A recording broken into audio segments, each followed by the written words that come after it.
ନାଇଁ ନାଇଁ ସେମିତି କରନି, ମତେ ବହୁତ କଷ୍ଟ ହବ। ମଲା ପରେ ସେଇ ତ ଗୋଟେ ମାତ୍ର ମୋର ସନ୍ତକ ଅଛି।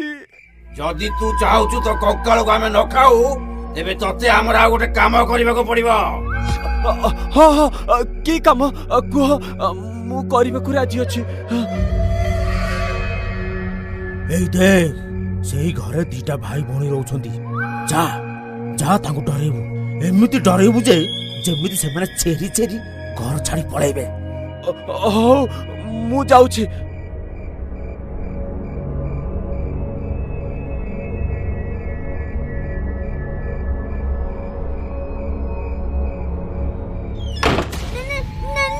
କବାଟ କଣ ଆପେ ଆପେ ବନ୍ଦ ହେଇଗଲା?